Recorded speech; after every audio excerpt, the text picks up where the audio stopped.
আসসালামু আলাইকুম SSC champion student, আশা করি সবাই ভালো আছো, সুস্থ আছো এবং তোমাদের ভর্তি যুদ্ধের সংগ্রামে তোমরা নিশ্চয়ই ভালোভাবে নিজেকে প্রস্তুত করার কাজে ব্যস্ত আছো। তো সবগুলো বিশ্ববিদ্যালয় ভর্তি পরীক্ষার ডেট তো কাছাকাছি সময় দিয়ে দিয়েছে, তো তোমরা বেশ দুশ্চিন্তার মধ্যেই আছো। মনে রাখবে তোমাদের এই দুশ্চিন্তার পরেই মানে সামনেই কিন্তু তোমাদের জন্য বেশ বড় সুসময় অপেক্ষা করছে। তো আমি বাংলা ক্লাসের শুরুতে প্রত্যেক ক্লাসেই নর্মালি একটা সুসংবাদ দিয়ে শুরু করি, সেটা আবার শুরু করে দেই, মানে স্মরণ করায় দেই যে বাংলা যারা নির্বাচন করেছো বাংলা দাগাবে, প্রশ্ন কিন্তু সহজ হয়, বিগত বছরের প্রশ্নের প্যাটার্নের মতো এবং হুবহু হয় অনেক সময়। তো টেনশন না করিয়ে আমরা 9 নম্বর লেকচারে চলে এসেছি। আর সলভ ক্লাস, রিটেন ক্লাস এবং অনশর্ট এমসিকিউ ছাড়া আর 2-3টা ক্লাস বাকি আছে, প্রায় শেষ পর্যায়ে চলে এসেছে। তো আজকে খুব গুরুত্বপূর্ণ টপিক আমরা পড়বো, আমরা শুরু করে দিই। আজকে আমরা পড়বো প্রকৃতি প্রত্যয়। প্রথমে আমরা জানার চেষ্টা করব প্রকৃতি এবং প্রত্যয় কাকে বলে। দেখো আমি এখানে দেখতে পাচ্ছি চলন্ত একটা শব্দ। এই চলন্ত শব্দটা গঠিত হয়েছে চল, এখানে হস্যিন্ন হবে, চল আর অন্ত, এই দুটো অংশ দিয়ে। আমরা দেখতে পাচ্ছি যে চলন্ত শব্দের মূল অংশ হচ্ছে চল, যে কোনো শব্দের মূলকে বলা হয় প্রকৃতি, তার মানে এখানে চলটা হচ্ছে প্রকৃতি। আর এই প্রকৃতির সাথে যে অতিরিক্ত অংশ যুক্ত হয়ে শব্দ গঠন করে এটাকে বলা হয় প্রত্যয়।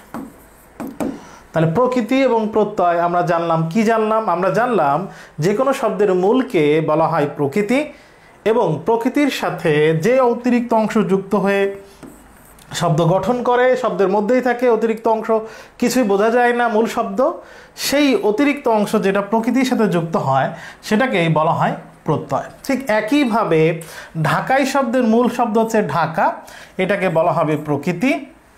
আর ঢাকার সাথে আই যুক্ত হয়ে ঢাকায় একটা মূল শব্দ গঠন করছে, এই আইটা হচ্ছে প্রত্যয়। তাহলে প্রকৃতি এবং প্রত্যয় কি আমরা বুঝলাম। আমরা এখন বুঝবো প্রকৃতি কয় প্রকার আর প্রত্যয় কয় প্রকার। প্রকৃতি দুই প্রকার। একটা হচ্ছে ক্রিয়া প্রকৃতি, আর একটা হচ্ছে নাম প্রকৃতি। একটা হচ্ছে ক্রিয়া প্রকৃতি আর একটা হচ্ছে নাম প্রকৃতি। প্রত্যয়ও আবার দুই প্রকার, এটা আমরা জানি, খুব কমন কথা। প্রত্যয় দুই প্রকার, একটা হচ্ছে কৃত প্রত্যয় আর একটা হচ্ছে তদ্ধিত প্রত্যয়। তাহলে আমরা জানলাম যে কোনো শব্দের মূলকে বলা হয় প্রকৃতি, প্রকৃতির সাথে যেটা যুক্ত হয়ে মূল শব্দ গঠন করে সেটাকে বলা হয় প্রত্যয়। প্রকৃতি আবার দুই প্রকার, একটা ক্রিয়া প্রকৃতি আর একটা হচ্ছে নাম প্রকৃতি। প্রত্যয়ও দুই প্রকার, একটা কৃত প্রত্যয়, একটা তদ্ধিত প্রত্যয়। এখন কোনটা ক্রিয়া প্রকৃতি কোনটা নাম প্রকৃতি কিভাবে বুঝবো সেটা আমরা দেখি। দেখো এই চলন্ত শব্দের মূল যে প্রকৃতিটা পেয়েছি চল, আমাকে বলো চল দিয়ে কি চলছে এই ক্রিয়াপদটা গঠন করা যায় না? চলছে, চললো, এগুলো কি ক্রিয়াপদ না? তার মানে আমরা দেখতে পাচ্ছি এই প্রকৃতি দিয়ে ক্রিয়াপদ গঠন করা সম্ভব। যে প্রকৃতি দিয়ে ক্রিয়াপদ গঠিত হয় ওই প্রকৃতির নাম হচ্ছে ক্রিয়া প্রকৃতি, তার মানে এখানে চলটা হচ্ছে ক্রিয়া প্রকৃতি। এবং তোমরা জানো ধাতু, ক্রিয়া প্রকৃতির আর এক নাম হচ্ছে ধাতু। ক্রিয়া প্রকৃতি নির্দেশক চিহ্ন হচ্ছে এটা, ধাতু বা ক্রিয়া প্রকৃতি বা ক্রিয়ামূল নির্দেশক চিহ্ন হচ্ছে ওটা। তাহলে আমরা জানলাম ক্রিয়াপদ গঠন করে যে প্রকৃতি তাকে বলা হয় ক্রিয়া প্রকৃতি। এখন এখানে আরেকটা প্রকৃতি আছে ঢাকা। ঢাকা একটা জায়গার নাম, এটা দিয়ে কি কোনো ক্রিয়াপদ গঠিত হয়? হয় না, জায়গার নাম দিয়ে ক্রিয়াপদ গঠিত হয় না। তাহলে যে পদে যে প্রকৃতি কোনো ক্রিয়াপদ গঠন করে না সেই প্রকৃতির নাম হচ্ছে নাম প্রকৃতি। এটার আর একটা নাম আছে এবং বিগত বছরের প্রশ্নের উপরে দেখবা একটা বাক্য প্রায়ই আসে যে বিভক্তিহীন নাম শব্দ বা নাম প্রকৃতিকে বলা হয় প্রাতিপদিক। তার মানে নাম প্রকৃতির আর এক নাম প্রাতিপদিক। নাম প্রকৃতির আর এক নাম প্রাতিপদিক। এই জন্য বলে বিভক্তিহীন নাম শব্দ বা নাম প্রকৃতিকে প্রাতিপদিক বলে। বিভক্তিহীন কেন বলেছি? এই যে ঢাকা, এর সাথে কি কোনো অতিরিক্ত কিছু আছে, বিভক্তি আছে? না, তাহলে বিভক্তি নেই এবং নাম প্রকৃতির আর এক নাম হচ্ছে প্রাতিপদিক। মনে রেখো, প্রা কিন্তু শুরুতে আকার, পরে আকার না। তাহলে প্রকৃতি আমরা দুই প্রকার, কেমনে হয় সেটা জানলাম। এখন আমরা জানবো কৃত প্রত্যয়, তদ্ধিত প্রত্যয়। এটা খুবই সহজ। ক্রিয়া প্রকৃতির সাথে যদি কোনো কিছু যুক্ত হয়, ক্রিয়া প্রকৃতির সাথে এই যে চল ক্রিয়া প্রকৃতি এর সাথে যে অন্তর্যুক্ত হয়েছে, ক্রিয়া প্রকৃতির সাথে যে প্রত্যয় যুক্ত হয় তাকে বলা হবে কৃৎ প্রত্যয়। আর এই যে ঢাকা নাম প্রকৃতি এর সাথে আই প্রত্যয় যুক্ত হয়েছে, নাম প্রকৃতির সাথে যে প্রত্যয় যুক্ত হয় তাকে বলা হয় তদ্ধিত প্রত্যয়। তাইলে আমরা এতক্ষণ যা শিখলাম এটা হচ্ছে প্রকৃতি প্রত্যয়ের একবারে ফান্ডামেন্টাল জিনিস। একবার এটা না বুঝলে প্রকৃতি প্রত্যয় বোঝা যায় না। আমরা এটা যদি বুঝতে পারি তাহলে প্রকৃতি প্রত্যয়ের 50% আমরা বুঝে ফেলেছি। যারা এটা কনফিউশন বা বারবার হবে তারা বারবার এটা দেখে আমার মনে হয় তোমরা ক্লিয়ার করতে পারবা তোমাদের কনসেপশন। এখন আমরা যাব প্রকৃতি প্রত্যয়ের প্রকারভেদ, এবং আমরা প্রকৃতি প্রত্যয় নির্ণয়ের কি কোনো সূত্র আছে, কোনো উপায় কি আছে প্রকৃতি বা প্রত্যয় নির্ণয় করা যায়, আমরা সেই উপায়গুলো জানব।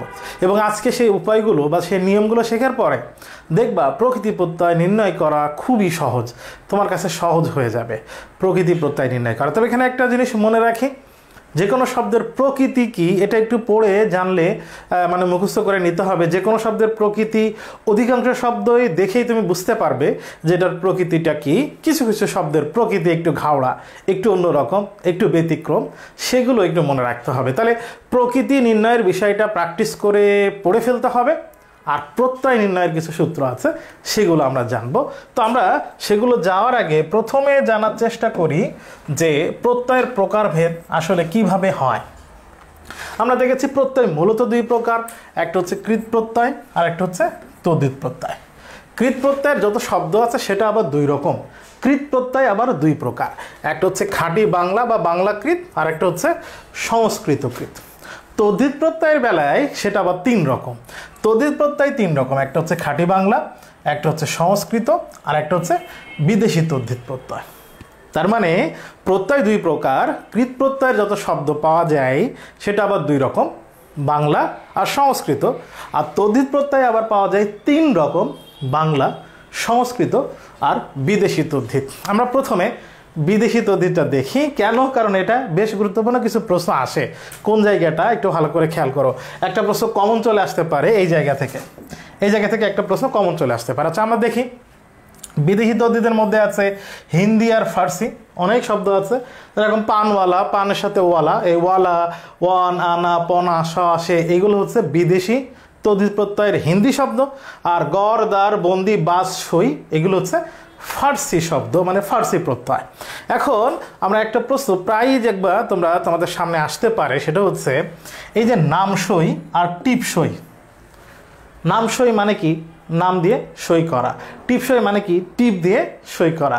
নাম দিয়ে সই করা, টিপ দিয়ে সই করা। এখানে সই মানে কিন্তু স্বাক্ষর করা। তাহলে এখানে কি সই প্রত্যয়? উত্তর হচ্ছে না। এখানে সই মানে যেহেতু স্বাক্ষর করা, সহি করা, তার মানে এটা সংস্কৃত শব্দ। এখানে সই প্রত্যয় না। তাহলে সই কোনো জায়গায় প্রত্যয় হিসেবে যুক্ত হতে পারে? পারে। সই কোথায় কোথায় প্রত্যয় হিসেবে যুক্ত পারে? যেরকম চলন সই, মানান সই, টেকসই, জুতসই। চলনসই, মানানসই, টেকসই, জুতসই, এই চারটা শব্দে সই প্রত্যয়, ফার্সি শব্দ, কিন্তু নামসই, টিপসই শব্দে সই প্রত্যয় না। প্রশ্ন কিভাবে হয়? প্রশ্ন হয় নিচের কোন শব্দে সই প্রত্যয় হিসেবে যুক্ত হয়নি বা হয়েছে? হয়নি এই যে নামসই আর টিপসই, আর হয়েছে এই শব্দগুলোতে। এটা কিন্তু খুবই ইম্পর্টেন্ট তোমাদের জন্য। প্রথম হোমওয়ার্ক তোমাদের জন্য আজকের ক্লাসের প্রথম হোমওয়ার্ক হচ্ছে কমেন্টের নিচে লেখা 1 নম্বর যে প্রত্যয় হিসেবে যুক্ত হয়েছে সই এমন শব্দ দুইটা লেখা। এই যে চলনসই, মানানসই, টেকসই, জুতসই, দুইটা, এই চারটার মধ্যে যে কোনো দুইটা লিখতে হবে। এটা হচ্ছে তোমাদের জন্য প্রথম হোমওয়ার্ক। এরপরে আমরা দেখি কিভাবে আসলে প্রত্যয় হয়। আমরা দেখি খাঁটি বাংলা, এই যে দেখা, দেখ যুক্ত আ, খেয়াল যুক্ত আ, নাচ যুক্ত অন, নাচন, এগুলো সব খাঁটি বাংলা কৃত প্রত্যয়, মানে এগুলো বাংলা কৃত প্রত্যয়। আর জয়, জি যুক্ত অল, বৃত যুক্ত সানোচ, ক্রিযুক্ত অক, এই অক, সানোচ, অল, এগুলো হচ্ছে সংস্কৃত কৃত প্রত্যয়। ঠিক একইভাবে নিমাই শব্দে আই, উরে, আমি, এগুলো হচ্ছে তদ্ধিত বাংলা। রাবণযুক্ত ইষ্ণি, বন্ধুযুক্ত তৈবফলা, বতুপ, এগুলো হচ্ছে সংস্কৃত তদ্ধিত প্রত্যয় আর বিদেশি তদ্ধিত প্রত্যয়। তো দেখলাম এগুলো আমরা শুধু এক্সাম্পল হিসেবে জানলাম। এখন আমরা প্রত্যয়ের নিয়মে যাব। প্রথমে আমরা সংস্কৃত কৃত প্রত্যয় নিয়ম পড়ব। সংস্কৃত কৃত প্রত্যয় নিয়মের আগে তোমরা প্রশ্ন করতে পারো, তাহলে খাঁটি বাংলা কৃত প্রত্যয়ের কি কোনো নিয়ম নাই? নিয়ম আছে, এবং সেই নিয়মটা খুবই সহজ। কিভাবে দেখাই, দেখো। দেখা এর মূল শব্দ কি? দেখ, শেষে কি আছে? আ। খেলা এর শেষে কি উচ্চারণ হচ্ছে? আ। মূল শব্দ কি? খেল, প্রত্যয় হবে আ। নাচন, নাচ অন, শেষে কি উচ্চারিত হচ্ছে? অন। মূল শব্দ হচ্ছে নাচ বা প্রকৃতি। তার মানে বাংলা কৃত প্রত্যয় বের করার সিস্টেম হচ্ছে, তুমি শেষে যা উচ্চারণ করবা, শব্দের শেষে যে অক্ষর উচ্চারিত হবে প্রত্যয় হবে তাই। যেরকম দেখা, আ উচ্চারণ, প্রত্যয় আ। খেলা, আ উচ্চারণ, নাচন, আ উচ্চারণ, অন উচ্চারণ, প্রত্যয় হচ্ছে অন। তার মানে বাংলাকৃত প্রত্যয়ের শেষে, শব্দের শেষে যা উচ্চারণ হবে প্রত্যয় থাকে। ঠিক একইভাবে বাংলার তদ্ধিত প্রত্যয়ের ঘটনাও একই। দেখো, নিমাই শেষে কি উচ্চারণ হচ্ছে? আই, প্রত্যয় আই। পাথুরে, উড়ে, উড়ে প্রত্যয়। পাগলামি শেষে কি আছে? আমি, আমি প্রত্যয়। তার মানে বাংলা কৃত এবং বাংলা তদ্ধিত এটা বের করার সিস্টেম একই। শব্দের শেষে যাহা উচ্চারণ হবে তাহাই হবে প্রত্যয়। কিন্তু সংস্কৃত কৃত প্রত্যয় এবং সংস্কৃত তদ্ধিত প্রত্যয়ের ঘটনাটা একটু অন্যরকম। বেশ কিছু নিয়ম আছে, এই নিয়মগুলো আমরা পড়ব, এবং ক্লাসের ভিতরে তুমি সিরিয়াসলি যদি দেখো তাহলে তোমার নিয়মগুলো মুখস্থ হয়ে যাবে। দেখো, আমি এখানে লিখেছি শব্দের শেষে, শেষ সমান সমান প্রত্যয়। তার মানে শব্দের শেষে এই উচ্চারণটা সমান সমান এই প্রত্যয়টা হবে। কেমন? যদি শব্দের শেষে অন উচ্চারণ হয় তাহলে প্রত্যয় হবে অনট অথবা অন। অক উচ্চারণ হলে প্রত্যয় হবে নক অথবা অক, যে কোনো একটা লিখতে পারো। নর্মালি অন আর অক এটাই লেখে। শব্দের শেষে যদি তা উচ্চারণ হয় তাহলে প্রত্যয় হবে ত্রিচ। ত থাকলে প্রত্যয় হবে কয়তয়। তি থাকলে প্রত্যয় হবে কয়তয়, এখানে রস্বইকার হবে। তি থাকলে প্রত্যয় হবে কয়তয়, রস্বই, এখানে রস্বই হবে। মান থাকলে প্রত্যয় লিখতে হবে সানজ। অয় থাকলে প্রত্যয় লিখতে হবে অল। জ থাকলে প্রত্যয় লিখতে হবে ঘ। এবার যেগুলো আমি দেখালাম এটা অ্যাপ্লাই করি। দেখো, এটা কি লেখা? শ্রবণ, শেষে কি উচ্চারণ হচ্ছে? অন, তাহলে প্রত্যয় হবে অন। আর শ্রবণের মূল শব্দ হচ্ছে শ্রু। ওই যে বললাম, প্রকৃতিটা কিন্তু পড়ে প্র্যাকটিস করে মুখস্থ করে ফেলতে হবে। পাঠক, শেষে কি উচ্চারণ হচ্ছে? অক, তাহলে প্রত্যয় হবে অক। আমরা নকও লিখতে পারি। আর মূল শব্দ হচ্ছে পট, এই চিহ্ন কিন্তু দিতে হবে, ক্রিয়া প্রকৃতি যেহেতু, সেই জন্যে। মাতা, শেষে কি আছে? তা, তাহলে প্রত্যয় হবে ত্রিচ, আর মূল শব্দ হচ্ছে মা।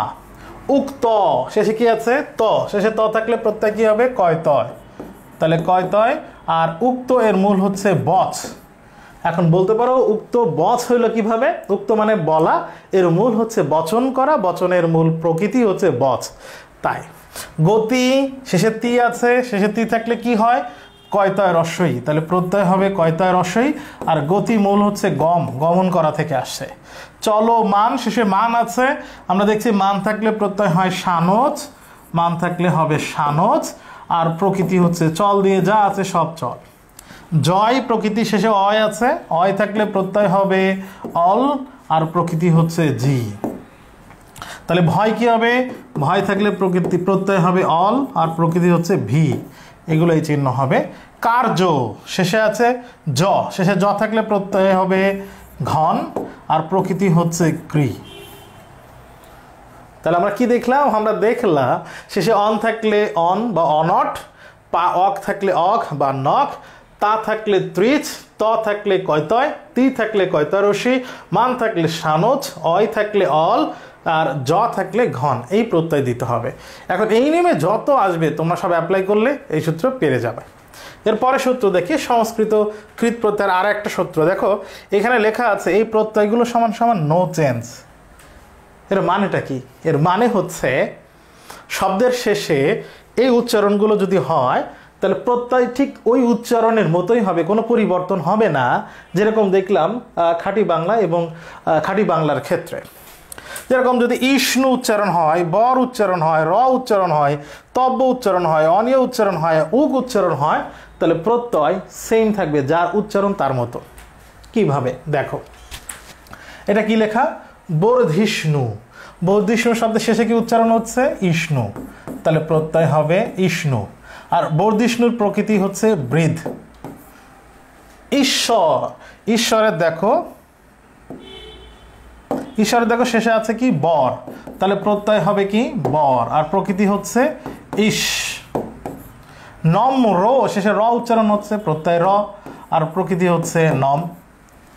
কর্তব্য, কর্তব্য শেষে উচ্চারণ হচ্ছে কি তব্য, তাহলে প্রত্যয় হচ্ছে তব্য, আর ক্রি দিয়ে যা আছে, করা দিয়ে যা আছে, সবগুলোর প্রকৃতি হচ্ছে ক্রি। করণীয়, শেষে উচ্চারণ হচ্ছে অনিয়, তাহলে প্রত্যয় হবে অনিয়, আর প্রকৃতি হচ্ছে ক্রি। ভাব উক, শেষে উক উচ্চারণ হচ্ছে, তাহলে কোনো পরিবর্তন হবে না, নো চেঞ্জ, উক, আর প্রকৃতি হচ্ছে ভৌ। এই ভৌ কোনো জায়গায় লেখা থাকে, কোনো জায়গায় ভাব লেখা থাকে, তাহলে যা উচ্চারণ প্রত্যয় তাই হবে। তাহলে আমরা সংস্কৃত কৃত প্রত্যয়ের নিয়মগুলো শিখলাম। এই নিয়মের মধ্যে কিন্তু সকল প্রকৃতি প্রত্যয় অ্যাপ্লাই করা যাবে। তোমার যা উচ্চারণ প্রত্যয় তাই হবে, এভাবে অ্যাপ্লাই করবা, পেরে যাবে। এখন আমরা যাব সংস্কৃত তদ্ধিত প্রত্যয়। সংস্কৃত তদ্ধিত প্রত্যয়ের এই উদাহরণগুলো খুবই গুরুত্বপূর্ণ। প্রত্যয় থেকে প্রশ্ন হলে নর্মালি সংস্কৃত তদ্ধিত প্রত্যয় থেকে বেশি হয়। তো আমরা দেখি, শব্দের শেষে যদি অ বা ব উচ্চারণ হয় তাহলে প্রত্যয় দিবা ইষ্ণু। এই ইষ্ণুর জায়গায় তুমি অপ্রত্যয় দিতেও পারো, অনেক জায়গায় তুমি অপ্রত্যয় লেখা দেখবা। শব্দের শেষে জ উচ্চারণ হলে প্রত্যয় হবে ইষ্ণু দিয়ে জফলা। ই উচ্চারণ যদি হয় প্রত্যয় হবে ইষ্ণি। ইক হলে ইষ্ণিক, এও হলে প্রত্যয় ইষ্ণেয়। বি থাকলে বিন লিখবা। ইমা বা ম উচ্চারণ হলে প্রত্যয় হবে ইমন। মান থাকলে মতুপ, আর বান থাকলে বতুপ। কিভাবে এবার অ্যাপ্লাই করি। মানব, মানব শব্দের শেষে কি আছে ব, ব অথবা অ উচ্চারণ হলে প্রত্যয় হবে ইষ্ণু, আর মানব আসছে মনু থেকে। সৌন্দর্য, শেষে জ আছে, জ থাকলে প্রত্যয় হবে ইষ্ণু দিয়ে জফলা। আর সৌন্দর্যের মূল শব্দ কি সুন্দর, এটা খুবই পারো তোমরা। দশরথী, শেষে ই আছে, ই থাকলে প্রত্যয় হবে ইষ্ণি, তাহলে প্রত্যয় হবে ইষ্ণি। আর দশরথী এর মূল শব্দ হচ্ছে দশরথ। শারীরিক, শারীরিকের শেষে কি আছে ইক, ইক হলে প্রত্যয় হবে ইষ্ণিক, তাহলে ইষ্ণিক দেই, কোনো জায়গায় ইকও লেখা থাকতে পারে। শারীরিকের মূল শব্দ কি, মূল শব্দ হচ্ছে শরীর। আগ্নেয়, প্রত্যয় হচ্ছে এও, তাহলে উচ্চারণ হচ্ছে এও, তাহলে প্রত্যয় হবে ইষ্ণেয়। আর আগ্নেয়র মূল শব্দ কি অগ্নি। মেধাবী, মেধাবী শেষে কি আছে বি, যদি বি থাকে প্রত্যয় কি হবে বিন, তাহলে এটা হবে বিন। আর মেধাবীর মূল শব্দ কি মেধা, মেধাবীর মূল শব্দ মেধা। প্রেম, প্রেম শব্দের শেষে কি আছে ম, যদি শেষে ইমা অথবা ম থাকে তাহলে প্রত্যয় হবে ইমন, ইমন। আর প্রেম শব্দের মূল শব্দ হচ্ছে প্রিয়। নীলিমা, তাহলে শেষে কি উচ্চারণ হচ্ছে ইমা, তাহলে ইমা থাকলে কি প্রত্যয় হয় ইমন। আর নীলিমা শব্দের মূল শব্দ কি নীল। বুদ্ধিমান, শেষে মান থাকলে মতুব দিতে হয়, তাহলে মান থাকলে প্রত্যয় হবে মতুব। আর বুদ্ধিমানের মূল শব্দ কি বুদ্ধি। দয়াবান, শেষে বান আছে, তাহলে বতুব, বতুব। আর দয়াবানের মূল শব্দ কি দয়া। তাহলে আমরা কি শিখলাম, আমরা শিখলাম শেষে ব বা অ থাকলে প্রত্যয় দিতে হবে ইষ্ণু, জ থাকলে ইষ্ণু দিয়ে জফলা, ই থাকলে ইষ্ণি, ইক থাকলে ইষ্ণিক, আগ্নেয়, এও থাকলে ইষ্ণেয়, মেধা বি, শেষে বি থাকলে বিন, প্রেম অথবা ইমা থাকলে ইমন প্রত্যয়, মান থাকলে মতুব, আর বান থাকলে বতুব দিতে হয়। এটা হচ্ছে কমন কিছু নিয়ম। এখন প্রশ্ন হচ্ছে এর ভিতরে এর বাইরে তো আরো উদাহরণ আছে। দেখবা বিগত বছরের প্রশ্ন তোমরা ঘাটলে দেখবা যে তেজস্বী, যদি এটা সন্ধিত আছে প্রত্যয় আছে, মূলত এটা প্রত্যয় এবং সন্ধিতেও খাটে। তেজস্বী, তেজস্বী শব্দের শেষে আছে কি বি, তাহলে বি থাকলে প্রত্যয় কি হয় বিন। আর তেজস্বী এর মূল শব্দ হচ্ছে তেজস। এইভাবে যত উদাহরণ আছে আমরা সবগুলোতে খাটাতে পারবো। এরপরে পরের নিয়মে যাই। দেখো এখানে নো চেঞ্জের নিয়ম আছে। নো চেঞ্জের নিয়ম কি, ইতো, ইলো, ইষ্ট, তর, তম, র, ল, এইগুলো সমান সমান নো চেঞ্জ। মানে শব্দের শেষে ইতো উচ্চারণ হলে প্রত্যয় ইতো হবে, র উচ্চারণ হলে র, ল উচ্চারণ হলে ল। এবার উদাহরণ কি দেখি। কুসুম ইতো, কুসুম ইতো, শেষে কি উচ্চারণ ইতো, তাহলে প্রত্যয় হবে, শেষে ইতো উচ্চারণ, তাহলে প্রত্যয় হবে ইতো। আর কুসুমিতর মূল শব্দ কি? কুসুম, এটা আমরা সবাই পারি। স্বপ্নীল, স্বপ্নীল শেষে কি আছে? ইল, তাহলে প্রত্যয় হবে ইল। স্বপ্নীল কোত্থেকে আসছে? স্বপ্নীল আসছে স্বপ্ন থেকে। লঘিষ্ঠ শেষে কি আছে? ইষ্ট, তাহলে প্রত্যয় হবে ইষ্ট। লঘিষ্ঠর মূল শব্দ কি? লঘু, লঘুকরণের নাম শুনেছ তোমরা। গুরুতর শেষে তর আছে, তাহলে প্রত্যয় হবে তর, মূল শব্দ হচ্ছে গুরু। সুন্দরতম শেষে তম আছে, তাহলে প্রত্যয় হবে তম, আর মূল শব্দ কি? সুন্দর। মধুর শেষে কি আছে? র, তাহলে প্রত্যয় হবে র, মূল শব্দ কি? মধু। শীতলের শেষে কি আছে? ল, তাহলে প্রত্যয় হবে ল, আর শীতলের মূল শব্দ কি? শীত। তাহলে খুবই সহজ।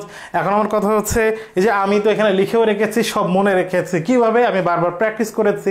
আমি জানি যে আমার শিক্ষার্থীদেরকে শেখাতে হবে, তারা আমার কাছে বোঝার জন্য প্রস্তুত আছে। এই জন্য এটা আমি বারবার প্র্যাকটিস করে মনে রেখেছি, মুখস্থ করে রেখেছি। এটা আমার দায়িত্ব। এখন তোমাদের দায়িত্ব কি?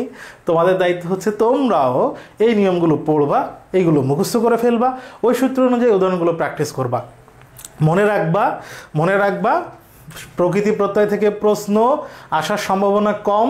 যদি আসে, বিগত বছরের প্রশ্ন থেকে আসবে। বিভিন্ন বিশ্ববিদ্যালয়ের বিভিন্ন ইউনিটে প্রকৃতি প্রত্যয়ের বিগত বছরের প্রশ্নগুলো সলভ করবা। এনাফ, আর কিছুই লাগবে না প্রকৃতি প্রত্যয়। এই সূত্রগুলো আমি যা শিট দেবো, এই পিডিএফ ফাইলটা, এটা প্র্যাকটিস করবা, ক্লাসটা ভালো করে দেখবা, বিগত বছরের প্রশ্ন সলভ করবা।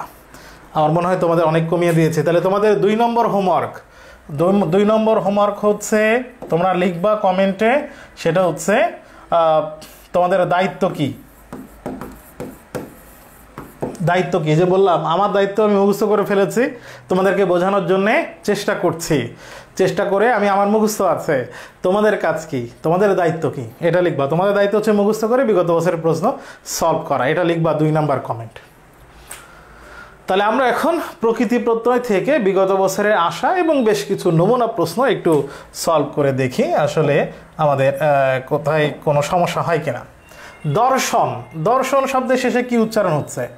অন। যদি শব্দের শেষে অন উচ্চারণ হয়, প্রত্যয় হইতে পারে অন অথবা অনট। এটা হবে না, ন হবে না, শন হবে না, অন বা অনট হইতে পারে। এখন আমরা দেখি দর্শন এর মূল শব্দ হচ্ছে দৃশ।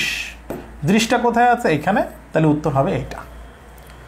নীলিমা, নীলিমা শব্দে কি উচ্চারণ হচ্ছে? শেষে ইমা। ইমা থাকলে কি কি প্রত্যয় হয়? ইমন উচ্চারণ হয়। ইমন প্রত্যয় এখানে আছে, ইমন। এখানে মা আছে, বাদ। ইমনের বানান ভুল, বাদ। এখানে ইমা আছে, এটা বাদ। জয়, জয় শব্দের শেষে অন্তস্থ আছে। অয় থাকলে প্রত্যয় কি হয়? অল হয়। এখানে অ আছে, এখানে অয় আছে, এখানে অয় আছে, অল আছে এখানে, তাহলে এটাই উত্তর। মাতা শব্দের প্রকৃতি প্রত্যয় শেষে তা আছে। তা থাকলে প্রত্যয় কি হয়? ত্রিচ হয়। এটা না, এটা না, এটা না, মা যুক্ত ত্রিচ, মাতা। মেধা বি শেষে কি আছে? বি। বি থাকলে প্রত্যয় কি হয়? বিন। তাহলে এটা হচ্ছে না, এটা হচ্ছে না, এটা হচ্ছে না। এই যে মেধা যুক্ত বিন, মেধাবী। সহজ কিন্তু, কঠিন না। গরিষ্ঠ শেষে কি আছে? ইষ্ট। এখানে ঠ হবে না, ট হবে, ইষ্ট। তাহলে গরিষ্ঠ, গরিযুক্ত ইষ্ট, গুরুযুক্ত ইষ্ট। এটা হচ্ছে না, এটা হচ্ছে না। গুরু আর গরি, গরি তো হয় না, গুরুযুক্ত ইষ্ট। যদি এখানে ট হবে, এটা ট হবে। মানব, মানব শব্দের শেষে কি আছে? ব বা অ। তাহলে প্রত্যয় কি হবে? ইষ্ণ অথবা অ। তাহলে এখানে মানো আছে, হচ্ছে না। মনোযুক্ত ইষ্ণ, এটা উত্তর। এটা মনুদ বানানে দীর্ঘকার, আর এখানে বতুব আছে। শৈশব, শৈশবের শেষে কি আছে? ব অথবা অ। তাহলে প্রত্যয় কি হবে? ইষ্ণ দিয়ে, ইষ্ণ হবে। তাহলে এখানে বর্গীয় জয় আছে, বাদ। এটা বাদ, এটা বাদ। প্রত্যয় আছে, দেখো ইষ্ণ, শিশুযুক্ত ইষ্ণ। কুসুমিত শেষে কি উচ্চারণ? ইতো। তাহলে ইতো কোথায় আছে? দীর্ঘ ইত, ইতো না, এখানে তো রসই আছে। উতো না, এটাও না, তাহলে কুসুমযুক্ত ইত, কুসুমিত। আমার মনে হয় তোমরা প্রকৃতি প্রত্যয় বুঝেছো। প্রকৃতি প্রত্যয়ের এই যে যা শেখালাম এর বাইরে হয়তো অনেক বিষয় অনেক কিছু আছে, এগুলো তোমাদের পড়তে হবে না, দরকার নেই সময় নষ্ট করার। বিগত বছরের প্রশ্ন আর আমি যতটুকু শেখালাম এইটুকুই এনাফ। এইটুকু একটু সিরিয়াসলি পড়ো। তোমরা প্রকৃতি প্রত্যয় থেকে যদি প্রশ্ন আসে তাহলে কমন পেয়ে যাবা। 52 দিনগুলো শেখ মুজিবুর রহমান লেখা। শেখ মুজিবুর রহমানের লেখক বা কবি পরিচিতি আমরা একটু বোর্ড বইটা ভালো করে দেখব। বোর্ড বইয়ে যা আছে এখানে তাই আছে। এবং বঙ্গবন্ধু শেখ মুজিবুর রহমানের কবি বা লেখক পরিচিতি সম্পর্কে আমাদের ধারণা অনেকেরই খুব ভালো আছে, সেটা আমরা একটু প্র্যাকটিস করে আবার একটু সলভ করে নিব। এখানে বেশ কিছু তথ্য আছে লেখক বা কবি পরিচিতিতে, আমি খুব একটা সময় দিতে চাচ্ছি না। জুলিও কুরি পুরস্কার, এই পুরস্কার নিয়ে কথা আছে কত সালে, বোর্ড বই 1973 লেখা, এটা একটু মনে রাখবা। কোথা থেকে নেওয়া হয়েছে অসমাপ্ত আত্মজীবনী, যেটা 2012 সালে প্রকাশিত হয়েছিল, ইউপিএল এটা প্রকাশ করেছিল, সেখান থেকে নেয়া। 52 দিনগুলি অসমাপ্ত আত্মজীবনী বই থেকে। বন্ধু বান্ধব সহকর্মী ও সহধর্মিনীর অনুরোধে বঙ্গবন্ধু শেখ মুজিবুর রহমান 1967 সালের মাঝামাঝি সময় কোথায় বসে লেখেন? ঢাকা সেন্ট্রাল জেলে বসে এই অবস্থায় এই আত্মজীবনী লেখা আরম্ভ করেন। ঢাকা সেন্ট্রাল জেল, কোথায় বসে লিখেছিলেন এটা ইম্পর্টেন্ট। 1968 সালের 17 জানুয়ারি থেকে বঙ্গবন্ধু ঐতিহাসিক আগরতলা মামলা আটক ছিলেন সেনানিবাসে। জীবনীটিতে 1955 সাল পর্যন্ত ঘটনাবলী স্থান পেয়েছে। 52 দিনগুলি রচনায় বঙ্গবন্ধুর জীবনের কত সাল পর্যন্ত ঘটনাবলী সংরক্ষিত আছে এখানে বলা হয়েছে, সেটা হচ্ছে 1955 সাল পর্যন্ত। বঙ্গবন্ধু মানুষ হিসেবে ছিলেন আপোষহীন, নির্ভীক ছিলেন। জীবনের বিচিত্র অভিজ্ঞতা, গভীর উপলব্ধির রাজনৈতিক পর্যবেক্ষণে তিনি এই গ্রন্থটি সহজ সরল ভাষায় প্রকাশ করেছেন। 52 দিনগুলো রচনায় 1952 সালে বঙ্গবন্ধুর জেল জীবন ও জেল থেকে মুক্তি লাভের স্মৃতি বিবৃত হয়েছে। কোন স্মৃতি বিবৃত হয়েছে এরকম প্রশ্ন হতে পারে। আচ্ছা, এবার পাকিস্তানি শাসক গোষ্ঠীর অপশাসন আর বিনা বিচারে বছরের পর বছরে কারাবন্দী থাকা অবস্থায় প্রতিবাদে বঙ্গবন্ধু 1952 সালে যে অনশন ধর্মঘট করেন, সেই ধর্মঘটের কথা এখানে ব্যক্ত করা হয়েছে। এই 52 দিনগুলি রচনায় এই স্মৃতিচারণে ব্যক্ত হয়েছে কি? অনশন যখন উনি করছিলেন, সেই অনশন থাকা অবস্থায় জেল কর্তৃপক্ষের ভূমিকা, জেল কর্তৃপক্ষ কী আচরণ করছে তার সাথে, আচরণ কেমন ছিল, নেতাকর্মীদের সাথে সাক্ষাৎ এবং তাদের কাছে যে মেসেজ পৌঁছানো, এই সব বিষয়ই আছে এই অসমাপ্ত আত্মজীবনীর এই অংশটা, যেটা আমরা আমাদের পাঠ্য আছে। এখানে বিশেষভাবে আর একটা জিনিস বর্ণিত হয়েছে কি? ঢাকায় 21শে ফেব্রুয়ারি তারিখে ছাত্র জনতার মিছিলে যে গুলি হয়েছিল, সেই গুলির খবর কিন্তু এখানে বিশেষভাবে দেখানো হয়েছে। সেই সঙ্গে অনশনরত অবস্থায় পিতামাতা সন্তানদের নিয়ে তার ভাবনা কি ছিল, অবশেষে তিনি যখন মুক্তি পেয়ে স্বজনদের কাছে গেছেন, সেই অনুভূতিও এখানে বক্তব্য প্রকাশিত হয়েছে। আমরা গুরুত্বপূর্ণ কিছু জায়গাগুলো দেখব। জেলের ভেতর আমরা 2 জন প্রস্তুত ছিলাম, 2 জন ছিলেন অনশন ধর্মঘট করার জন্যে। জেল কর্তৃপক্ষ বিশেষ করে সুপারিনটেন্ডেন্ট আমির হোসেন সাহেব ও তখনকার দিনে রাজবন্দী ডেপুটি জেলার মোখলেসুর রহমান সাহেব আমাদের বুঝতে অনেক চেষ্টা করলেন। কারা বুঝতে চেষ্টা করেছিলেন, তার নাম কি? মোখলেসুর রহমান সম্পর্কে আছে, মোখলেসুর রহমান সাহেব ছিলেন খুবই অমায়িক, ভদ্র আর শিক্ষিত। দেখো, প্রত্যেক দিন যখন গদ্যপদ্য আসে একটু দ্রুত আগায়, কারণ গদ্যপদ্য তোমাদের যে প্রশ্ন আসে সেখানে আসলে জ্ঞানমূলক এমসিকিউ, খুব ইজি এমসিকিউ আসে, তবে গদ্যপদ্য কিন্তু ইম্পর্টেন্ট, এখান থেকে প্রশ্ন হয়। তো যেহেতু ইজি টাইপের তথ্য থেকে প্রশ্ন হয়, এই জন্য বোঝানোর বিষয় কম, এই জন্য আমাকে একটু দ্রুত যেতে হয় গদ্যপদ্যতে। আমার সাথে আলোচনা আসে অনশন ধর্মঘটের ব্যাপার নিয়ে। আমি যখন জেল গেটে পৌঁছালাম তখন থেকে একটি পরে মহিউদ্দিনকে নিয়ে আসা হয়েছে, তার সাথে কে ছিলেন? এই ধর্মঘট শব্দটি সমাজসাধিত শব্দ, ধর্ম রক্ষার্থে যে ঘট তাকে বলা হয় ধর্মঘট। এটা মধ্যপদলোপী কর্মধারয় সমাস, এটা আমরা শেষেও জানবো। আচ্ছা, ফরিদপুরে তারা কে কে ছিলেন? 2 জনকে পাঠানো হয়েছে। যখন পাঠানো হয়েছে কয়টা? 9টা বেজে গেছে, 11টায় নারায়ণগঞ্জ থেকে জাহাজ ছাড়ে। তাহলে তাদেরকে কোন জাহাজে পাঠানো হয়েছে সেটা কয়টায়? নারায়ণগঞ্জের জাহাজ 11টায় ছাড়ে। দেরি করতে করতে 10টা বেজে গেছিল। তাদেরকে বন্ধ ঘোড়ার গাড়ি আনা হয়েছে। গাড়ির ভিতরে জানালা উঠে গিয়ে দরজা কপাট বন্ধ করে দেয়, এই জন্য এই ঘোড়ার গাড়ির নাম হচ্ছে বন্ধ ঘোড়ার গাড়ি। তাদের সাথে 2 জন বসেছিল, আরও 2 জন ছিল। সেখানে যে দেখি পূর্বে একজন আর্মড পুলিশ ট্যাক্সি রিজার্ভ করে দাঁড়িয়ে আছে। ট্যাক্সি রিজার্ভ করে দাঁড়িয়ে ছিল কে? একজন আর্মড পুলিশ। এটা একটা তথ্য। আর একটা জাহাজ কয়টা ছাড়ার কথা? রাত 1টায় জাহাজ ছাড়ার কথা। রাত 11টায় আমরা স্টেশনে পৌঁছালাম। ঠিক কয়টায় স্টেশনে পৌঁছেছে? রাত 1টার সময় তারা সবার থেকে বিদায় নিয়েছিলেন। জীবনে আর দেখা না হতে পারে, ক্ষমা চেয়েছিলেন, দুঃখ আমার নাই, একদিন তো মরতেই হবে, অন্যায় অত্যাচারের বিরুদ্ধে প্রতিবাদ করে যদি মরতে পারি সে মরাতেও শান্তি আছে। এই বাক্যটি কোন রচনার কে বলেছেন? এই টাইপের তথ্য প্রশ্ন হতে পারে। সমস্ত দিন জাহাজ চললো, গোয়ালন্দ ঘাটে তারা পৌঁছাইছিল। কোন ঘাটে? সেখান থেকে তাকে রাত 4টায় তাদেরকে ফরিদপুরে পৌঁছাইছে। তারা কয়টায় ফরিদপুর পৌঁছেছিলেন? ওনারা 4টায়। রাতে আমাদের জেল কর্তৃপক্ষ গ্রহণ করে নাই। আমরা দুইজনের জেলের সিপাহীদের ব্যারাকে তারা বারান্দায় কাটিয়েছিল। সকালবেলা কে এসে তাদের সাথে দেখা করলো? সুবেদার সাহেবকে বললেন। কি বলেছিলেন সে সম্পর্কে কথা আছে। তাহলে আমার ফরিদপুরের সহকর্মী, ওই যে মহিউদ্দিনকে বলা হয়েছে ফরিদপুরের সহকর্মী, আর এখানে ফরিদপুরের সহকর্মী বলতে ফরিদপুরের আওয়ামী লীগের লোকজনদেরকে বোঝানো হয়েছে। এখানে আমরা জেল গেটে এসে দেখি জেলার সাহেব, ডেপুটি জেলার সাহেব এসে পৌঁছে গেছেন। জেল গেটে পৌঁছালে তাদের সাথে প্রথমে কে দেখা করলেন। 2 দিন পর অবস্থা তারা খারাপ হওয়া শুরু করলো, তারা অসুস্থ হওয়া শুরু করলো। শরীর, মহিউদ্দিনের রোগ ছিল কি? মহিউদ্দিন ছিলেন প্লুরোসিস রোগে আক্রান্ত, আর বঙ্গবন্ধুর নানা রোগ ছিল, বিভিন্ন রোগ ছিল। 4 দিন পরে আমাদের নাক দিয়ে জোর করে খাওয়াতে শুরু করলো। ঠিক কতদিন পরে নাক দিয়ে জোর করে খাওয়ানো শুরু করলো এটা তথ্য ইম্পর্টেন্ট। 5-6 দিন পর বিছানা থেকে ওঠানোর শক্তি হারিয়ে ফেলেছিলেন ওনারা। ইচ্ছা করে কাগজি লেবুর রস, লবণ পানি খেতাম। কি তারা খেতেন? এর মধ্যে কোনো ফুড ভ্যালু নাই, কোন খাবারে কোনো ফুড ভ্যালু নাই বলে 52 দিনগুলিতে বলা হয়েছে। সিভিল সার্জন সাহেব বারবার অনশন করতে নিষেধ করছিলেন শরীর খারাপ দেখে।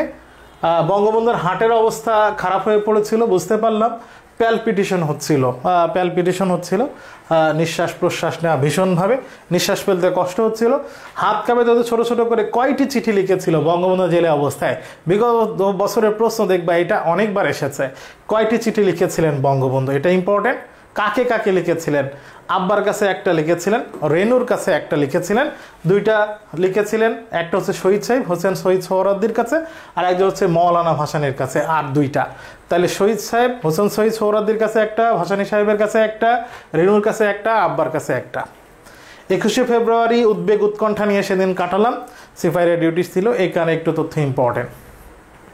ফরিদপুর আমার জেলা, তখন আলাদা জেলা ছিল না গোপালগঞ্জ। মহিউদ্দিনের নামে কোনো স্লোগান দিচ্ছে না কেন? শুধু রাজবন্দির মুক্তি চাই বললেই তো হতো। বঙ্গবন্ধু এটাও চিন্তা করতেন যে আমরা 2 জন বন্ধু আছি, আমাকে নিয়ে কেন শুধু মিছিল করছে, আমার কথা কেন বলছে? রাজবন্দীদের মুক্তি চাই বললেই তো হইতো। তাহলে তার সাথে মহিউদ্দিনের বিষয়টাও আসতো। এখানকার উদারতা দেখানো হয়েছে। রাতে যখন ঢাকার খবর পেলাম ভীষণ চিন্তাযুক্ত হয়ে পড়লাম। কোন খবরে? বঙ্গবন্ধু ভীষণ চিন্তাযুক্ত হয়ে পড়লেন। কতজন মারা গেছে সেটা যায় না, ওই যে 52 কথা বলেছে। 2 জন পাশাপাশি শুয়েছি। 22 তারিখে সারাদিন ফরিদপুরে শোভাযাত্রা চললো। মাতৃভাষা আন্দোলনের কথা বলেছে। মাতৃভাষা আন্দোলনে পৃথিবীতে প্রথম বাঙালিরা প্রাণ দিল, এটা কোন রচনায় আছে? 144 দ্বারা ভাঙার কথা বলা হয়েছে। নারায়ণগঞ্জে খান সাহেব ওসমান আলীর বাড়িতে ভিতরে ঢুকে ভীষণ মারপিট করছে। নারায়ণগঞ্জে কার বাড়িতে ভিতরে ঢুকে মারপিট করছিল? এইটা ইম্পর্টেন্ট। আমাদের অবস্থা এখন এমন অবস্থায় পৌঁছাইছে যে কোনো মুহূর্তে মৃত্যুর শান্তি ছায় চিরদিনের জন্য স্থান পেতে একজন কয়েদি ছিল। চিরদিন পরে তার স্থান পেতে একজন কয়েদি ছিল। একজন কয়েদি কি করছিলেন? হাতে পায়ে সরিষার তেল গরম করে মালিশ করতে শুরু করলেন। তাহলে বঙ্গবন্ধুর হাতে পায়ে সরিষার তেল মালিশ করছিলেন কে, বা কোন তেল মালিশ করছিলেন? 27 তারিখ দিনের বেলা আমার অবস্থা আরও খারাপ হয়ে গেল। বোধহয় আর 2-1 দিন বাঁচতে পারি। 27 তারিখ গিয়ে উনি ভাবলেন আমি মনে হয় আর 2-1 দিন বাঁচতে পারি। মুক্তি দিলে খাবো, না দিলে খাবো না, তবে আমার লাশ মুক্তি পেয়ে যাবে। খুবই গুরুত্বপূর্ণ বাক্য। এটা কি বলেছেন? এখানে বঙ্গবন্ধুর রাজনৈতিক প্রজ্ঞার কথা আছে। আপনার মুক্তির অর্ডার এসে গেছে, এটা কিসের মাধ্যমে জানা গেল? রেডিওগ্রামের মাধ্যমে। এবং জেলা ম্যাজিস্ট্রেট সাহেবের অফিস থেকে অর্ডার এসেছে। কয়টা অর্ডার পাওয়া গেছিল? 2টা অর্ডার পাওয়া গেছিল। ডাক্তার সাহেব ডাবের পানি এনেছিলেন। মহিউদ্দিনকে কয়জন ধরে ওঠাচ্ছিল? বসিয়ে দিলেন, 2 জন ধরে বসালেন। সে আমাকে বলল তোমাকে ডাবের পানি আমি খাইয়ে দিব। 2 চামচ ডাবের পানি দিয়ে মহিউদ্দিন আমার অনশন ভাঙে দিলেন। বঙ্গবন্ধুকে ডাবের পানি খাইয়েছিলেন কে? কতটুকু? 5 দিন পরে তারা বাসায় পৌঁছালেন। মাকে তো বোঝানো কষ্টকর, কাকে বোঝানো কষ্টকর ছিল? হাসু আমার গলা ধরে প্রথমেই বলল আব্বা রাষ্ট্রভাষা বাংলা চায়। কার কথা এটা? রাষ্ট্রভাষা বাংলা চায় আব্বা, রাজবন্দীদের মুক্তি চায়। এটা হাসু বলেছিল, মানে আমাদের মাননীয় প্রধানমন্ত্রী শেখ হাসিনার কথা বলা হয়েছে। নাসের ভাই বাড়ি নাই, কে বাড়ি ছিল না, এটা ইম্পর্টেন্ট। এরপর রওনা করে ঢাকায় সোজা আমাদের বড় নৌকায় 3 জন মোল্লা নিয়ে আসা হলো। 27-28 মাস পরে আমরা সেই পুরনো জায়গায় ফিরে এলেন। বঙ্গবন্ধু ঠিক কতদিন পরে তার আগের পুরনো বাড়িতে ফিরে আসতে পারলেন? পুরনো কামরা পুরোনো বিছানায় শুয়ে কারাগারের নির্জন প্রকোষ্ঠের দিনগুলির কথা মনে পড়লো। পরের দিন সকালে আব্বা ডাক্তার আনলেন, সিভিল সাহেবের প্রেসক্রিপশনও ছিল। দিন 10 পরে আমাকে হাঁটতে হুকুম দিলেন। কতদিন পরে ডাক্তার হাঁটার অনুমতি দিলেন? গুরুত্বপূর্ণ কিছু বান আছে: শোষক, সহধর্মিনী, দুর্বল, উৎকণ্ঠা, নির্ভীক, সিপাহী, পরিস্ফুট, নির্ভীক, মুহূর্ত। শুদ্ধ উচ্চারণ আছে সান্ত্বনা, অত্যাচার। প্রকোষ্ঠে উচ্চারণগুলো লিখে প্র্যাকটিস করতে হবে।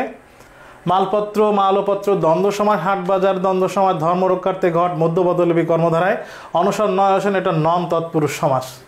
অত্যাচার সন্ধি নিষ্পন্ন শব্দ, অতি আচার। ব্যবস্থা বি আর অবস্থা, উদ্বেগ উদ্বেগ, এগুলো সন্ধি শব্দিত।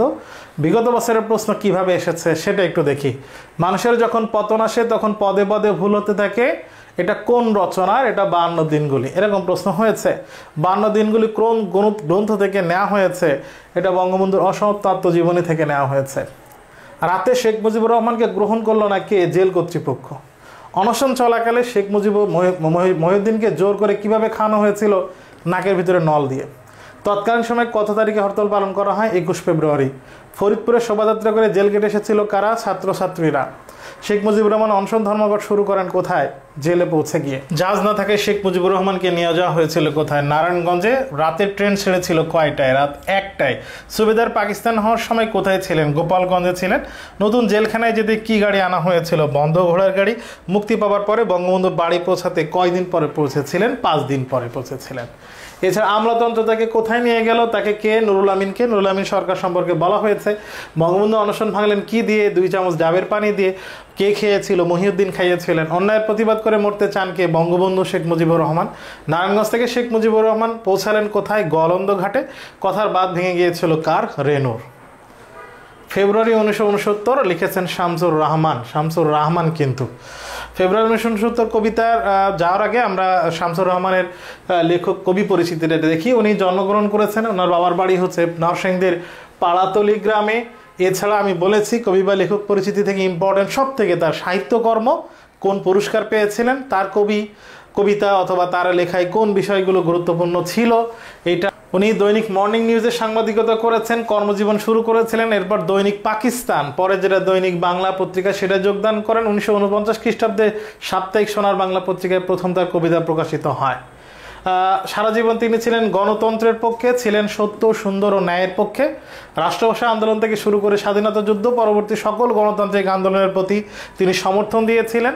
এটা একটু দেখা দরকার। নগর জীবনের যন্ত্রণা, একাকিত্ব, পারিবারিক ও সামাজিক বন্ধন ইত্যাদি তার কবিতার লক্ষণীয় বৈশিষ্ট্য। যে কোনো কবি বা লেখক পরিচিতি যখন আমরা পড়ব, তার কবিতার বা তার লেখার বৈশিষ্ট্য কী, এই লাইনটা একটু দরকার। তার উল্লেখযোগ্য কাব্যগ্রন্থের মধ্যে আছে প্রথম গান, দ্বিতীয় মৃত্যুর আগে, রৌদ্র করটিতে, বিধ্বস্ত নীলিমা, নিরালোকে দিব্যরথ, নিজ বাসভূমে, বন্দি শিবির থেকে ফিরিয়ে নাও ঘাতক কাটা, উদ্ভট উটের পিঠে চলছে স্বদেশ, বুক তার বাংলাদেশের হৃদয়। শামসুর রহমানের কাব্যগ্রন্থের নামগুলো খুবই গুরুত্বপূর্ণ। জাহাঙ্গীরনগর বিশ্ববিদ্যালয়, চট্টগ্রাম বিশ্ববিদ্যালয় সাহিত্য থেকে প্রশ্ন হয়, এখান থেকে হতে পারে। কি কি পুরস্কার পেয়েছিলেন?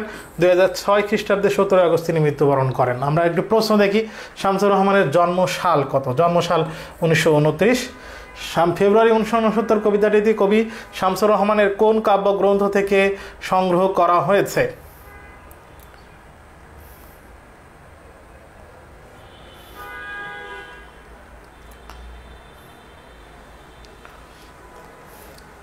ফেব্রুয়ারি 1969 কবিতাটি কবি শামসুর রহমানের কোন কাব্যগ্রন্থ থেকে নেওয়া হয়েছে? এটা হচ্ছে নিজ বাসভূমি কাব্যগ্রন্থ থেকে নেওয়া হয়েছে। শামসুর রহমানের কাব্যগ্রন্থ কোনটি? উত্তর বসন্ত না, সোনালী কাব্যের না, আমি কিংবদন্তির কথা বলছি না, রৌদ্র করটিতে। এরপর আমরা ফেব্রুয়ারি 1969 কবিতার পাঠ পরিচিতি, সেটা একটু দেখি। উৎস অংশটা খুবই ইম্পর্টেন্ট। কবি শামসুর রহমানের নিজ বাসভূমি কাব্যগ্রন্থ থেকে এটা নেওয়া হয়েছে। ফেব্রুয়ারি 1969 কবিতাটি সংগ্রামী চেতনার। এই কবিতার বৈশিষ্ট্য কি? এই কবিতাটি হচ্ছে সংগ্রামী চেতনার কবিতা।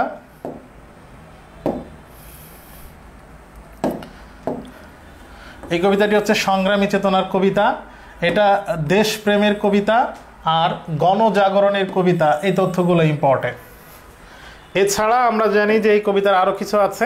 কবিতাটি সেই গণজাগরণের পটভূমি, মানে 1969-এর যে গণঅভ্যুত্থান হয়েছিল সেই অভ্যুত্থানের পটভূমিতে এটা লেখা। এখানে জাতিগত শোষণ আর নিপীড়নের বিরুদ্ধে সাধারণ মানুষ যে ক্ষুব্ধ হয়ে উঠেছিল সে কথা বলা হয়েছে। গ্রামগঞ্জ থেকে শুরু করে কলকারখানার হাটবাজার থেকে শুরু করে সব জায়গায় ঢাকার রাজপথে ওই দিন যে অসংখ্য মানুষ জড়ো হয়েছিল সেই কথা বলা হয়েছে। এখানে কবি শামসুর রহমান বিভিন্ন পেশা শ্রেণীর যত পেশা আছে মানুষের সকল শ্রেণীর পেশার মানুষের মধ্যে স্বতঃস্ফূর্ত সংগ্রামী চেতনার অসাধারণ এক শিল্প ভাষ্য রচনা করেছেন। তার মানে এই কবিতায় উনি সব শ্রেণীর মানুষ স্বতঃস্ফূর্তভাবে যে স্বৈরশাসকের বিরুদ্ধে রাস্তায় নেমেছিল তার সুন্দরভাবে তুলে ধরেছেন। যেহেতু শামসুর রহমান একজন শিল্পী কবি, এই জন্য তার ভাষাটাকে বলা হচ্ছে শিল্প ভাষ্য, এবং এই কবিতার সেই ভাষাটা সাধারণ না, তাই বলা হচ্ছে অসাধারণ এক শিল্প ভাষ্য। প্রতি জনতার বিপুল ভালোবাসা সংবর্ধিত হয়েছে এই কবিতাটি, মানে মানুষ খুব ভালোবেসেছে এই কবিতাটিতে। দেশকে ভালোবেসে মানুষের আত্মদান আত্মহতির প্রেরণা এখানে গভীর মমতার সাথে ফুটিয়ে তোলা হয়েছে। 21-এর রক্তঝরা দিনগুলোতে স্বৈরশাসনের বিরুদ্ধে এদেশের সংগ্রামী মানুষ কেমন আত্মাহুতি দিয়েছিলেন, তাদের সেই আত্মাহুতির যে গ্রেটনেস মাহাত্ম্য সেটা এটার প্রগাঢ়তা লাভ করেছে এই কবিতায়, সেটা বেশ গভীর হয়েছে। আরও গদ্য ছন্দে লেখা এই কবিতাটি, আর প্রবাহমান ভাষার সুষ্ঠু বিকাশ, মানে এই কবিতার ভাষাটা কোনো এক জায়গায় স্থিতি বা থেমে যায়নি, ভাষাটা প্রবাহমান, খুব মানে ভাষার ভিতরে গতিশীল ভাষা ব্যবহার করা হয়েছে। মানে কথার ভিতরে একটা এটারে কি বলবো, সামনে এগিয়ে চলা, থেমে যাওয়া না, সামনে এগিয়ে চলার একটা গতি এই কবিতায় লক্ষ্য করা যায়। কবি বলছে কি, আবার ফুটেছে দেখো কৃষ্ণচূড়া থরে থরে শহরের পথে, শহরের রাজপথে স্তরে স্তরে আবার ওই কৃষ্ণচূড়া, লাল রং কৃষ্ণচূড়া। 21শে ফেব্রুয়ারি 52 সাল, সেই যে প্রাণ দিয়েছিল ভাষা শহীদরা, তাদের সে রক্তের প্রতীক, এটা একটা প্রেরণা। কৃষ্ণচূড়া হচ্ছে আমাদের প্রেরণা। কেমন নিবিড় হয়ে ঘনিষ্ঠ হয়ে, কখনো মিছিলে, কখনো বা একা হেঁটে যেতে যেতে মনে হয় ফুল নয়, রাস্তা দিয়ে কখনো মিছিলে থাকেন কবি, কখনো রাস্তা দিয়ে একা একা দেখছেন যে রাস্তায় আবার স্বৈরশাসকদের বিরুদ্ধে মানুষ প্রতিবাদ করছে। এই প্রতিবাদের মধ্যে উনি দেখতে পাচ্ছেন এরা অনুপ্রেরণা পেয়েছে সেই 52 সালে যে প্রাণ দিয়েছিল ভাষা শহীদ যারা ছিলেন তাদের থেকে। তাই বলছে সেই কৃষ্ণচূড়ার লাল রং আমি আবার রাস্তায় দেখতে পাচ্ছি। বলতেছে মনে হয় ওরা ফুল নয়, শহীদের ঝলকিত রক্তের বুদবুদ, যে শহীদেরা প্রাণ দিয়েছে সেই রক্তের বুদবুদ আমি দেখতে পাচ্ছি, স্মৃতিগন্ধে ভরপুর। এখানে সেই স্মৃতি 52 সালের ভাষা আন্দোলনের সেই স্মৃতিকে স্মরণ করা হয়েছে। 21-এর কৃষ্ণচূড়া আমাদের চেতনার রং। 21-এর যে কৃষ্ণচূড়া, মানে 21 ফেব্রুয়ারি 1952 সালের যে 21 ফেব্রুয়ারি, সেই 21-এর যে কৃষ্ণচূড়া, সে লাল রং রক্ত আমাদের চেতনার রং, মানে এগুলো কৃষ্ণচূড়া হচ্ছে আমাদের চেতনা। এ রঙের বিপরীত আছে অন্য রং, যে রং লাগে না ভালো চোখে সে রং সন্ত্রাস আনে। এ রঙের বিপরীতও আছে, যেটাকে বলা হচ্ছে এই পাকিস্তানিদের সামনে যে এটাকে কি রং বলে, তাদের ট্যাঙ্কের যে রং, সেই রঙের কথা বলেছে। মূলত এখানে কিন্তু কোনো রং বলে নাই, এখানে যে রংটা বলতে স্বৈরশাসকদের শক্তি, যে রং সন্ত্রাস আনে, যে মানে সেই রংটা হচ্ছে ওই রঙের বিপরীত, মানে আমাদের ভাষা আন্দোলনের যে চেতনা, সেই চেতনার রঙের বিপরীত জলপাই রং। মূলত লাল রঙের বিপরীত যে জলপাই রং, বিষয়টা কিন্তু এরকম না। এখানে জলপাই বলতে তাদের ট্যাঙ্কের কথা বোঝানো হয়েছে। প্রাত্যহিকতায় মানে প্রতিদিনে আমাদের মনে সকাল সন্ধ্যায়, মানে প্রতিদিনে আমাদের জীবনে সকাল সন্ধ্যায় এখন সে রঙে ছেয়ে গেছে পথঘাট, সারা দেশ ঘাতকের অশুভ আস্তানা। বলছে আমাদের রং, আমাদের ভিতরে আছে চেতনার রং, আর এর বিরুদ্ধে স্বৈর শাসকদের নির্যাতনের এই যে চিহ্ন, এই চিহ্ন এতটাই মানে প্রগাঢ় হয়ে গেছে। এখন 1969-এর কথা বলছে, এখন তারা এতটাই মানে সন্ত্রাস হয়ে গেছে তাদের ভিতরে, এতটা তারা এখন নির্যাতন চালাচ্ছে, যে এতটা স্বৈর শাসকের যে আসল যে শক্তি, সে শক্তি তারা এতটা প্রকাশ করছে যে অশুভ আস্তানায় ছেয়ে গেছে। তার মানে পাকিস্তানটা এখন অশুভ একটা জায়গা হয়ে গেছে। তাই সবাই আন্দোলনে নেমেছে 69-এ। আমি আর আমার মতোই বহু লোক, কবি এবং কবির মতো যারা এই চেতনায় উজ্জীবিত, সবাই রাত্রি দিন ভুলন্টিত ঘাতকের আস্তানা। এই ঘাতক কারা? পাকিস্তানিরা, পাকিস্তান সরকার। ভুলন্টিত হচ্ছে, তাদেরকে ধ্বংস করা হচ্ছে, কেউ মরা আধমরা, কেউ যারা আন্দোলন করছে কেউ মারা যাচ্ছে আধমরা অসুস্থ মুমূর্ষু অবস্থায়, কেউ বা ভীষণ জেদি। এর মধ্যেও কেউ খুব তারপরেও থেমে থাকে না, জেদি হয়ে দারুণ বিপ্লবে ফেড়ে পড়ে। তারা রাস্তায় নেমে পড়ছে শাসকদের বিরুদ্ধে। চতুর্দিকে মানবিক বাগান, চারদিকে মানুষের কল্যাণের যে পৃথিবী ছিল সেই মানবিক বাগান, কমল বন মানে পদ্ম ফুল, পদ্মের বন হচ্ছে তছনছ। তারপর চারদিকে কল্যাণময় যে পৃথিবী ছিল, সুন্দর সুন্দর যে ব্যবস্থা একটা ছিল, সবগুলো ধ্বংস হয়ে যাচ্ছে। বুঝি তাই 1969-এও তাই বলছে। এই 1969 এসেও আমার মনে হইতেছে আবার সালাম নামে রাজপথে শূন্য তোলে ফ্ল্যাগ। সেই 52-তে যে সালাম রাজপথে ফ্ল্যাগ তুলেছিল মাতৃভাষা বাংলা চাই নামে, সে আমি মনে হচ্ছে 69 এসে আবার কোনো সালাম সেই রাস্তায় নামছে। বরকত বুক পাতে, আবার কোনো বরকতকে আমি বুক পেতে দেখছি ট্যাঙ্কের সামনে দাঁড়িয়েছে, ঘাতকের থাবার মুখে, ঘাতক মানে পাকিস্তানিদের কথা বলছে। সালামের চোখে আজ আলোচিত ঢাকা। আমি ঢাকায় যা কিছু দেখছি, যে ঘটনা দেখছি, আমার যেন মনে হচ্ছে সালাম 1952 সালে যেরকম সালামের চোখে চেতনার রঙে সালাম রাস্তায় নেমেছিল, সেই সালামের চোখে আমি আজকে দেখতে পাচ্ছি ঢাকায় আলোচনা হচ্ছে। সালামের মুখ আজ তরুণ শ্যামল পূর্ব বাংলা। তার মানে আমি এখন আলোচিত হচ্ছে যে ঢাকায়, সে ঢাকায় আমি সালামদেরকে দেখতে পাচ্ছি। আমি এখন দেখতে পাচ্ছি সালামের মুখে আজ তরুণ শ্যামল। আমি সালামের মুখে মূলত সবুজ বাংলাদেশকে দেখি। দেখলাম রাজপথে, দেখলাম আমরা সবাই জনসাধারণ, রাজপথে সব জনসাধারণ দেখলাম। কি দেখলাম? সালামের হাত থেকে নক্ষত্রের মতো ঝরে অবিরত অবিনাশী বর্ণমালা, যে বর্ণমালাকে নষ্ট করা যাবে না, ধ্বংস করা যাবে না। আজকে আবার দেখছি, বা আমরা সেই সময়ও দেখেছিলাম, সালামের হাত থেকে সেই অবিনাশী ধ্বংস করা যাবে না সেই বর্ণমালা ঝরছে। আর বরকত বলে গাঢ় উচ্চারণ। এখানে কিন্তু সালাম বরকতকে স্মরণ করে 69-এর ফেব্রুয়ারি 1969 এসে যে আবার সেই আন্দোলন শুরু হচ্ছে পাকিস্তানিদের বিরুদ্ধে, সালাম বরকতকে স্মরণ করে এই আন্দোলনকে বেশি তাৎপর্যপূর্ণ করে তোলা হয়েছে। এখানে বীরের রক্তে দুঃখিনী মাতার অশ্রু জলে, এখানে বীর যারা তারা রক্ত দেয় এবং তাদের মা দুঃখিনী মাতার অশ্রু জলে, ফোটে ফুল বাস্তবের বিশাল চত্বর। এই বিশাল বাংলাদেশে ফুল ফুটেছিল, আমরা বাংলা ভাষা পেয়েছিলাম দক্ষিণীর মায়ের কান্না আর বীরদের রক্তের বিনিময়। হৃদয়ের হরিত উপত্যকা, আমাদের হৃদয়ের হরিত উপত্যকা। হরিত মানে হচ্ছে সবুজ, হরিত শব্দের অর্থ হচ্ছে সবুজ। সবুজ উপত্যকা বলতে সবুজ বাংলাদেশকে বলছে। এই বাংলাদেশে আমরা জানি বীরেরা প্রাণ দেয়, রক্ত দেয় এবং মায়ের অশ্রুর মাধ্যমে আমরা বাংলা ভাষা পেয়েছিলাম এক সময়। সেই ফুল আমাদেরই প্রাণ। সেই ফুল বলতে এখানে বাংলা ভাষা। সেই ফুল আমাদেরই প্রাণ, শিহরিত ক্ষণে ক্ষণে আনন্দের রৌদ্রে আবার দুঃখে ছায়। বলছে ওই ফেব্রুয়ারিতে যে ভাষা আমরা পেয়েছি আন্দোলনের মাধ্যমে, ওই ফুলই, ওই ভাষাই হচ্ছে আমাদের প্রাণ। শিহরিত ক্ষণে ক্ষণে, আমরা কখনো কখনো সেটা স্মরণ করে শিহরিত হই, আনন্দে উদ্বেলিত হই। আনন্দের রৌদ্র আবার দুঃখে ছায়। আমাদের সেই আমাদের যে শিহরিত হওয়াটা দুই রকম।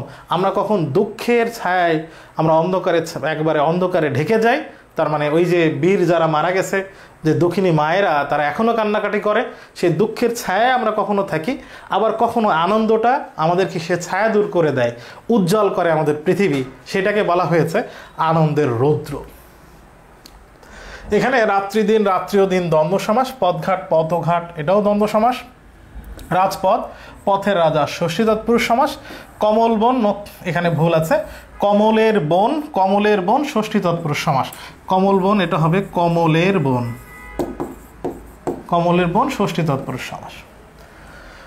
গুরুত্বপূর্ণ কিছু বানান আছে, এই বানানগুলো লিখে প্র্যাকটিস করবা। শুদ্ধ উচ্চারণ, সন্ত্রাস, নক্ষত্র, কৃষ্ণচূড়া এগুলো লিখে প্র্যাকটিস করতে হবে।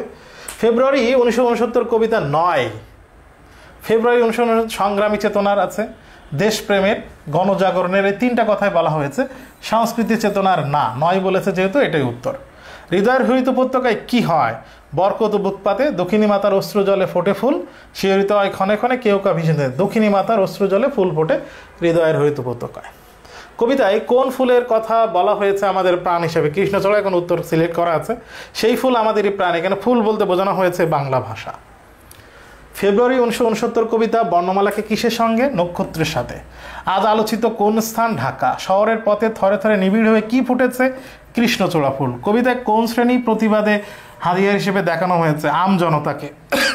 কখন সালাম ফিরে আসে? 69-এ আবার সে 52 সালাম ফিরে আসছে। এই ছিল আজকের লেকচারের মূল বিষয়। তোমাদের অনেক প্রশ্ন, কমন কিছু প্রশ্ন, সেটার সমাধানের জন্য একটা কমন ভিডিও দেওয়া হয়েছে। আশা করি তোমরা দেখেছো, তোমাদের প্রস্তুতিকে এগিয়ে নিয়ে যাচ্ছ। আমি আশা করব যে তোমাদের সাহায্য করার জন্যে যতটুকু আমি তোমাদেরকে সাহায্য করতে পারছি, তোমরা এটাকে তোমাদের হাতিয়ার হিসেবে ব্যবহার করে দ্বিগুণ তেজে, উদ্দীপনায় তোমরা তোমাদের ভর্তি পরীক্ষার প্রস্তুতি গ্রহণ করছো। যে কোনো ধরনের সমস্যা, প্রবলেম তোমরা এই ভিডিও পোস্ট করলে কমেন্টে লিখতে পারো। সেগুলো সমাধান করে দেওয়া হবে। তাহলে সবার প্রতি শুভকামনা থাকলো। আসসালামু আলাইকুম।